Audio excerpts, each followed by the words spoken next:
Lula é um camarada do povo. O Lula é completamente diferente. O Lula é completamente diferente do Bolsonaro. Completamente diferente. E é um fenômeno também, porque chegar onde ele chegou. Foi nessa fala descontraída ao jornal O Diário que o presidente do PL, Valdemar da Costa Neto, elogiou o presidente Luiz Inácio Lula da Silva e criou um atrito com seu principal partidário, o ex-presidente Jair Bolsonaro, que não escondeu o descontentamento. Essa é uma aliança que está se construindo, que não é uma aliança que vai olhar para o passado, é uma aliança que se constrói a partir de um compromisso de presente e de futuro. Agora, a confirmação da chapa, ela depende do Partido dos Trabalhadores. Em nota divulgada após o encontro, Marta Suplicy, que hoje não está afiliada a nenhum partido político, afirma que se sentiu honrada com a visita de Boulos e defendeu a união de todas as entidades da sociedade pela manutenção das conquistas democráticas. Na mesma semana, o deputado federal e pré-candidato Guilherme Boulos recebeu o sim da ex-prefeita Marta Suplicy para sair como sua vice na disputa à Prefeitura de São Paulo em outubro, após direcionamento de Lula. Mas o nome da ex-petista gerou críticas entre lideranças da esquerda. 2 casos que tocam na discussão sobre os projetos políticos, partidos e seus donos. Eu sou Francisco Assis e o peso de Lula e Bolsonaro sobre a política e suas siglas é o tema do nosso Linha Política de hoje. Estamos mais uma vez aqui com o professor Márcio Meirelles. O professor, vamos começar por essa situação do PL, até porque ficou bem clara, né? Uma situação bem mais clara com relação a essa discussão após essas falas do Valdemar da Costa Neto. Professor, o senhor hoje consegue fazer nessas discussões, tem fala aqui, não foi a primeira vez que o Valdemar da Costa Neto elogiou o Lula após esse casamento com o Bolsonaro, né? O senhor acredita que num avanço desse debate, quem que tem mais a perder? Quem precisa mais de quem? Bom, eu acho que o Bolsonaro precisa mais do Valdemar da Costa Neto. Veja, há uma rejeição aos fatos de 8 de janeiro. Se você imaginar o eleitorado de Bolsonaro em São Paulo, ele perdeu um pouco na última eleição, ele perdeu um pouco votos. E perdeu um pouco mais, eu acredito, com os fatos de 8 de janeiro. Então, o Bolsonaro, na verdade, está dependente do Valdemar da Costa Neto. Eu acho que sim. Tanto que, veja, que ele ficou muito aborrecido pelo fato de Valdemar da Costa Neto ter definido Lula como um negociador, né? Fácil de trabalhar com o Lula. Ou seja, Lula tem popularidade, tem prestígio, e o Bolsonaro só tem o carisma. O Lula é extremamente popular. Tá, manda ele tomar um 51 ali na esquina ali. Não vem. Então, eu acho que a eleição de São Paulo, que é sempre um laboratório, né, político, não define nada, na minha opinião, não define nada, mas, de qualquer forma, é um eleitorado extremamente complexo, né? Tem uma parte da sociedade que apoia muito o PT, daí a volta da Marta é fundamental, talvez não para fortalecer o PSOL, mas sim para fortalecer o PT, né? Porque a Marta já estava totalmente afastada do PT, mas o Lula traz. E aí uma outra informação, veja, o Lula manda no PT, ou seja, o PT é o Lula. O que isso também dá para a gente fazer uma reflexão, que o PT também não é mais aquele PT. E o Lula tem o seu partido, né? O Bolsonaro não tem. Aliás, quando tentou criar o Aliança, ele não chegou nem próximo à quantidade de assinaturas que ele precisava. É nessa linha que vai a frase também do Valdemar da Costa Neto, porque o Lula é um ser político muito mais pronto do que o Bolsonaro, e o Bolsonaro mostra isso em cada crise? Sim, ele mostrou isso mesmo, né? Que o Lula é fácil negociar com o Lula, com o Bolsonaro é complicado. Na verdade, o Bolsonaro está dependente do Valdemar da Costa Neto, né? Porque, na verdade, o Centrão, a maioria do Centrão é do PL. Pois é. Então, o Bolsonaro, na minha opinião, ele está numa situação extremamente fragilizada. E viu que houve uma rejeição total da sociedade, 90 e tantos % da sociedade rejeitou o ato de 8, né? Se o Lula conseguir manter o governo como ele está mantendo, com a diminuição da inflação, a economia estável, Bolsonaro começa a ter dificuldades para suplantar o Lula. Professor, ainda nessa dependência, como o senhor estava citando, né, que o Bolsonaro precisa mais hoje do Valdemar da Costa Neto do que o contrário, né, precisa mais do PL do que o contrário, porque mesmo o Bolsonaro tendo um número de deputados hoje, né, um número de congressistas hoje grande ainda em seu apoio, ele não tem o que o PL tem, que é a questão da verba, né, a questão do cofre. Então, talvez seria principalmente nessa linha. O Bolsonaro pode até ter apoio, mas não teria como financiar um projeto político? Não tem. Como eu disse, a tendência não é só política, como é econômica, né? Uhum. Veja, quem sustenta o Bolsonaro e paga os advogados do Bolsonaro é o PL. Ou seja, ele é uma presa do PL. Ele não vai... Se ele mudar de partido, não sei se ele teria essa força que ele imaginaria ter com um novo partido, né?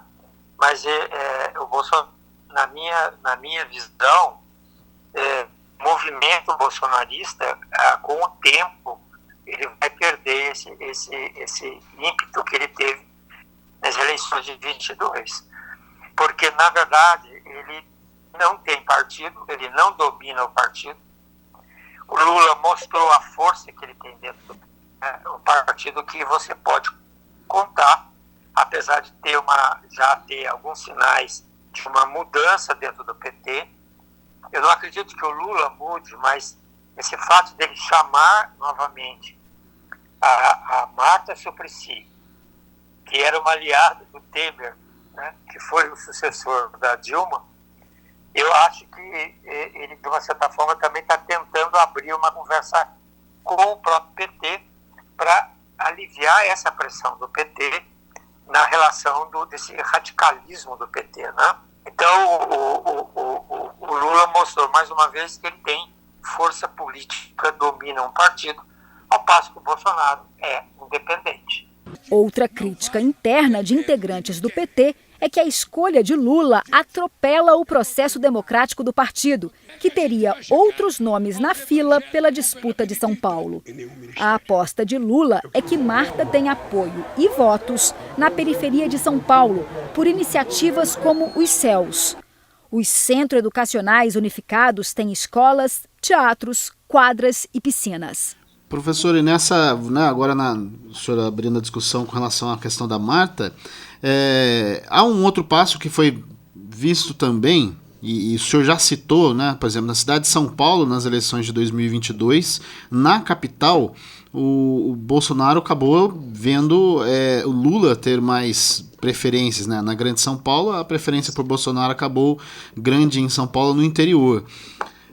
Seria também um passo de Lula, de certa forma, para enfraquecer ou para obrigar até mesmo o prefeito hoje de São Paulo, Ricardo Nunes, a dizer o sim que ele está reclamando, ele está demorando tanto a dizer a Bolsonaro, porque às vezes o prefeito se coloca mais próximo, aí ele dá uma afastada, porque a questão da rejeição de Bolsonaro na capital paulista é também uma manobra de Lula para pressionar o outro lado a abraçar o bolsonarismo? O Ricardo, ele está mostrando o interesse, mas precisa do sinal verde de Bolsonaro, né? Agora, o Ricardo tem também uma série de problemas, né? Ele não foi um ministro assim que, de uma certa forma, granjeou a popularidade que ele imagina que ele tem. Ele é um opositor, né? Mas eu acho que o Lula, eu acho que a gente tem que se centralizar na questão do Lula, porque ele está tentando recuperar o PT, né? Recuperar a força do PT, que eu acho que ele ainda não chegou a esse nível de perceber que ele não vai ter um PT como ele tinha em 2003, quando ele foi presidente da República, né? Um partido que já começa a mostrar sinais de uma certa abertura, já aceitou a Marta, né? Porque a Marta, na verdade, foi um balde de água fria no PT. Marta, que sempre foi a fundadora do PT, né? Através do Suplicy também, que tinha, né? Do Eduardo Suplicy, que tinha uma força muito grande dentro do PT. Ou seja, eles eram os fundadores do PT. Isso foi um trauma muito grande para o PT. A volta da Marta ao PT, eu acho que é uma forma que o Lula está tentando reagimentar novamente os velhos companheiros para formar um PT novamente forte. Mas eu acho que o panorama hoje já é um pouco dividido, porque, apesar dos pesares, Bolsonaro é uma força política. Ele tem que respeitar, né? Havia antes o PSDB, mas o PSDB tinha uma semelhança muito grande com o PT, né? Era um partido também de esquerda, ou seja, um partido que conseguiu amealhar a direita, parte da direita, mas era um partido eminentemente de esquerda.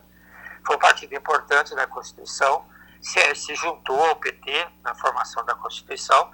Então, eu acho que o que o Lula está tentando é recuperar o PT. E ele é governo, né? Tem a caneta. Então, eu acho que essas eleições municipais vai ser um sinal, mais ou menos, da medição de força do lulismo e do bolsonarismo. E aí, eu acho que não serão as mesmas de 22. E aí, professor, o senhor cita, né, o senhor faz essa análise e finalizando nessa linha do que fica com relação ao lulapetismo e o bolsonarismo, cada vez são dois fatos e são duas peças, Bolsonaro e Lula, que mostram essa mudança que a política teve nos últimos anos, né? Por exemplo, quando o senhor citou agora o PSDB, que foi sempre um partido, apesar de ter grandes nomes no seu histórico, mas foi sempre um partido mais forte do que os candidatos. A gente está vendo uma linha contrária, até pela forma como o eleitor tem respondido também, essa coisa mais apaixonada com relação à polarização. A gente tem visto uma política brasileira muito mais dos nomes dos candidatos do que dos partidos. Os partidos estão nas urnas enfraquecidos, nas discussões e nos apelos, nas bancadas sempre fortes, né? Sempre há a necessidade, mas nas ruas os partidos estão enfraquecidos. Hoje os donos dos partidos, os donos dos projetos são mais fortes do que as siglas?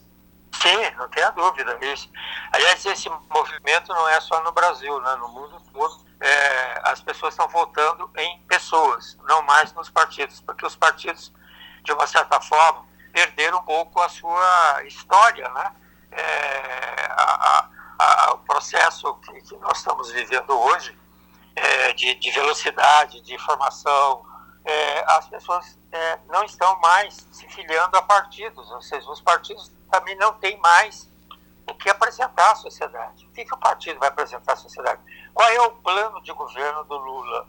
Qual é o plano de governo do Bolsonaro?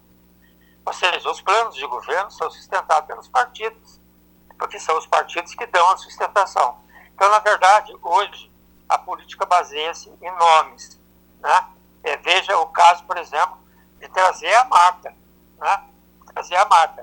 Por quê? Porque a Marta tem uma penetração muito grande em São Paulo, na periferia. E ela foi uma boa prefeita. Nesse aspecto social, no aspecto de educação, de saúde, ela foi uma boa prefeita. Né? Já o Haddad foi um péssimo prefeito, tanto que não foi eleito. Então, infelizmente, não sei se isso é uma mudança positiva ou negativa, mas eu acho que os partidos políticos precisam ser repensados. Agora, que ideologia o mundo tem hoje para discutir, né? Porque hoje a necessidade da sociedade é difusa. Você tem, por exemplo, se você olhar o Brasil, a necessidade da sociedade é muito difusa. É a questão do salário, é a questão da inflação, é a questão da saúde, é a questão da educação, é a questão da desigualdade, né, de renda.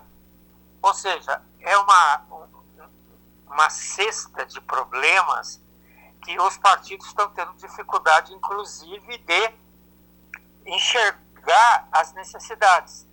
Daí o fato do fortalecimento dos donos de partido. Porque nós, infelizmente, com essa questão do financiamento, né, nós voltamos a ter no Brasil uma colônia, né? Ou seja, os senhores de engenho, donos do poder, donos do dinheiro, mandando na política. Então, é preciso que a sociedade, de uma certa forma, saia desse radicalismo e comece a pensar nas suas necessidades, naquilo que é possível, naquilo que é prioritário para a sociedade. Bom, a tendência nossa é a diminuição dos partidos, que no Brasil você ter 33 ideologias diferentes é complicado. Pois né? Então, a tendência é a redução dos partidos, a diminuição dos partidos, mas a concentração dos donos dos partidos. Quem sabe daí a sociedade também ela se reorganiza e começa a ditar novas normas aos políticos, porque a eleição se faz a cada 4 anos. Pois é. E para isso a gente vai estar aqui para a gente poder conversar, né, professor, por outras pautas, mas sempre, claro, com foco na política nossa do dia a dia, política nacional, e, claro, o professor conosco nesse Linha Política. Professor, muito obrigado por mais uma participação e a gente se vê na semana que vem. Isso, na semana que vem estaremos aqui. Não sei se eu consegui passar para você e para os ouvintes, né, e telespectadores, essa questão, porque há necessidade da sociedade se reorganizar. Isso é fundamental. E acabar com essa coisa de donos de partido. Esse foi o Linha Política, 3ª edição. Neste programa ouvimos áudios do site Metrópolis, o jornal O Diário e do SBT. A apresentação e produção é de Francisco Assis, participação e comentários de Márcio Meirelles, operação de áudio Edson César, edição Jéssica Alves, designer Jesus Henrique. Vamos ficando por aqui. Na próxima semana, de volta com o seu Linha Política, com muito mais discussões do cenário político para você.